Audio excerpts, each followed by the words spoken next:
এখানে সকাল থেকে নিয়ে টিএমসি সদস্যর বাড়ির পেছনে তল্লাশি চালানো। প্রথমে একটা বোম মেশিন উদ্ধার হয়, তার ঘরের পেছনে এখন অসংখ্য মেশিন আর বোম পাওয়া গেছে পুলিশের উপস্থিতি। দক্ষিণ বাংলায় এই কয়েকদিনে আগে কিছু এখানে বোম বাঁধতে গিয়ে কিছু গুন্ডা বাহিনীরা মৃত্যু হয়েছে, এখানে একটা লাশ পাওয়া গিয়েছে। এখন এনআইএ তদন্ত হচ্ছে। প্রশাসন থেকে সেই ভয়ে টিএমসির হারমাতগুলো তারা বোম বন্দুকগুলো ভয়ে পুকুরি সব ডুবিয়ে দিয়েছে। একটা বন্দুক পাওয়া গিয়েছে, এক বস্তা বোম পাওয়া গিয়েছে। পুলিশ এখনো আছে, পুলিশ বলছে এখন আমরা তদন্তে আছি। বোমগুলো তুলেছে, তুলে সোশ্যাল মিডিয়ায় সব একদম দিয়ে দিচ্ছে। টোটাল 84 পিস বোম পাওয়া গিয়েছে ওই ইব্রাহিমের ঘরের পিছনে। আমরা এটাই চাই ইব্রাহিমকে আর ওই ওয়াইদুলকে, লিলিমাকে আর নাসিরকে গ্রেফতার করতে। সকাল থেকে নিয়ে টিএমসি সদস্যর বাড়ির পেছনে তল্লাশি চালানো। প্রথমে একটা বোম মেশিন উদ্ধার হয়, তার ঘরের পেছনে এখন অসংখ্য মেশিন আর বোম পাওয়া গেছে পুলিশের উপস্থিতিতে। এখন আমাদের দাবি হচ্ছে যে গ্রামের টিএমসি সদস্য বা সদস্য যারাই আছে বাট ওর নেতৃত্বে টিমকে অবিলম্বে এক্ষুনি গ্রেপ্তার করতে হবে, না তো আমরা পুরো ভাঙড়ের এলাকা জাম করে দেবো আন্দোলন করে। ইলেকশনের আগে এরকম একটা দুষ্কৃতিকর ঘটনা, অবিলম্বে গ্রেপ্তার করতে হবে দুজনকে, না তো আমরা অল ভাঙড় জাম করে দেবো। কালকে সকালবেলায় আমরা হাতি চালাতে শুরু করবো, ঘটপুকুর ভাঙড় আমাদের বিধায়ককে নিয়ে সারা এলাকা জাম করে দেবো। এখানকার টিএমসি পার্টির সদস্যের নেতৃত্বে বোম পাওয়া গেছে তার ঘরের পেছনে, ঢিল ছোড়া দূরে 2 হাত দূরে তার ঘর, টিএমসি সদস্যের ঘর, ইব্রাহিম মোল্লার ঘর 2 হাত দূরে। এবং সকালে যখন আমাদের ছেলেরা এখানে আসে, টিএমসি সদস্য আরো তার 2-4 জন মিলে আমাদের ছেলের উপরে গালিগালাজ করে, এই এলাকা চেক করতে দেবে না বলে। পরে আমরা চেক করি, পুলিশের সহযোগিতা ওই সমস্ত কুকৃত্য করে এখানে ধরা পড়েছে। অতএব ওদেরকে এক্ষুনি অবিলম্বে গ্রেপ্তার করতে হবে, না তো কালকে সকাল পর্যন্ত যদি না গ্রেপ্তার হয় পুরো এলাকায় জাম করে ছেড়ে দেবো আমরা। কোন এলাকাটা? এটা দক্ষিণ বাউনি 156 নম্বর বুথ, চালতেওড়া অঞ্চল। প্রত্যেকেই ভিডিওটা দেখলেন, প্রত্যেককে বলবো ভিডিওটা বেশি বেশি শেয়ার, লাইক এবং সাবস্ক্রাইব করবেন। আমরা প্রত্যেকেই জানি ভোট যখন ঘোষণা হয়ে গেল, ভোটের ক্যান্ডিডেট যারা, প্রার্থী যারা হবেন, প্রত্যেকের নাম আপন আপন দলের নাম ঘোষণা হয়ে গেল।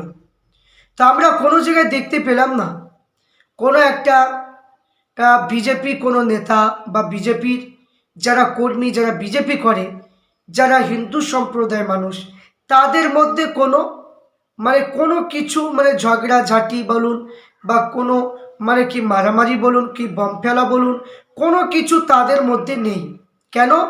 তারা যা কিছু করবে, তারা কোন দল করবে না করবে, তাদের মধ্যে সব কিছু চুপচাপ রয়েছে। তারা এত মাথা খাটায় না, এত তারা আমাদের মতো চিল্লাচিল্লি করে না।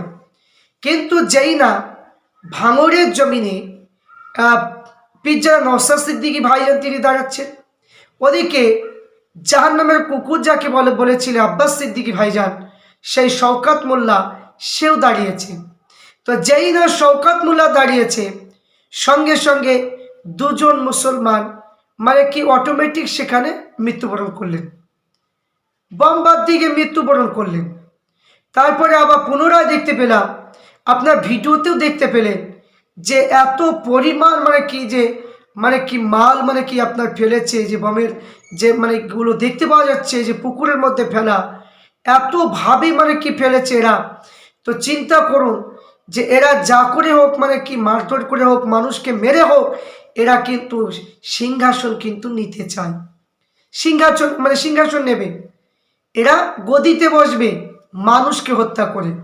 তাহলে চিন্তা করুন আবার কেমন মুসলমান। এই জন্য পিজ্জার আব্বাস সিদ্দিকী ভাইজান জাহান্নামে কুকুর বলেছে এই কারণের জন্য, কারণ কোনো মানুষকে যদি হত্যা করে তার ঠিকানা হবে জাহান্নাম, সে কোনোদিন জান্নাতে যেতে পারবে না।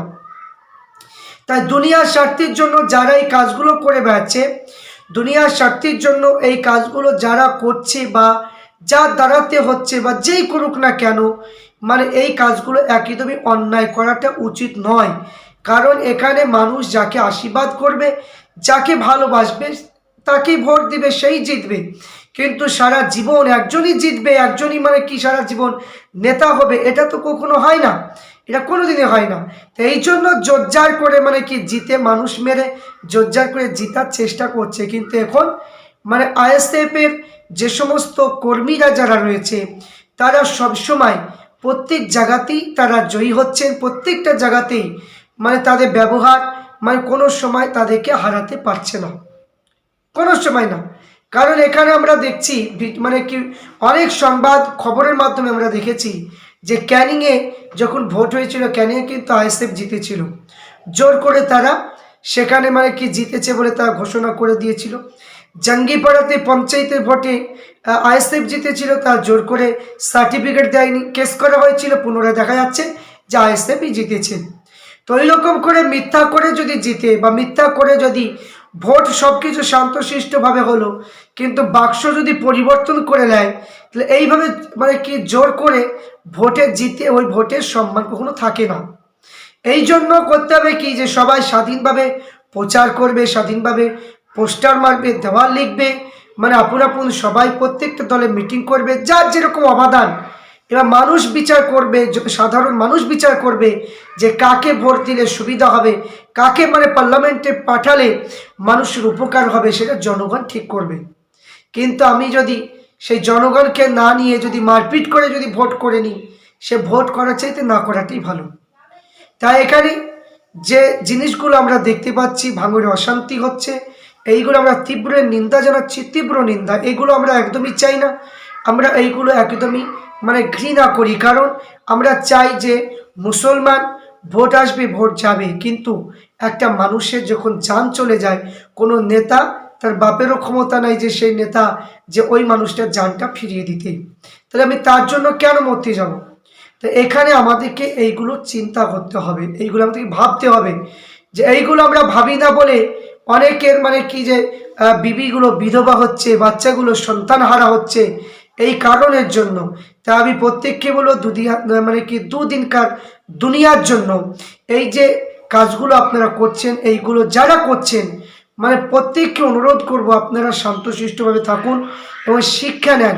অন্যান্য ধর্মের মানুষেরা যতটা মানে কি রাজনীতি মানে করে, তার চাইতে বেশি আমার মুসলমান ভাইরা বেশি রাজনীতি করে, বেশি রাজনীতি বোঝে। এই জন্য মরে মুসলমান, মারছে মুসলমান। তাই প্রত্যেককে বলবো এই কাজগুলো থেকে বিরত থাকুন, শান্তিতে থাকুন, সবাই মানে কি ভোট করুন, নিষেধ নয়, কিন্তু এই যে মানুষ মরে যাবে এই রকম রাজনীতি করতে কেউ যাবেন না। সাধারণ মানুষ আপনারা প্রত্যেকেই একটু ঠান্ডা মাথায় একটু চিন্তা ধারণা করুন, অবশ্যই আপনারা তাহলে বুঝতে পারবেন, মৃত্যুর হাত থেকে বাঁচতে পারবেন। কারণ আল্লাহ পাক প্রত্যেকটা মানুষের মৃত্যুর সময় করে দিয়েছে, মানুষকে আল্লাহ পাক নেবেন, কিন্তু নিজে হাতে জান নেওয়া এবং নিজে হাতে জান দেওয়া মানে কি যে জানকে মানে কি কেড়ে নেওয়া, এটা কখনোই চলবে না। তাই পরকালের কথা স্মরণে রেখে আমাদেরকে মানে ভোটের ময়দানে নামতে হবে, সেইভাবে আমাদের কাজ করতে হবে। তাই আমি বলবো যে কাজগুলো যাই হোক না কেন, যারাই করেছে এইগুলো করা একদমই উচিত নয়।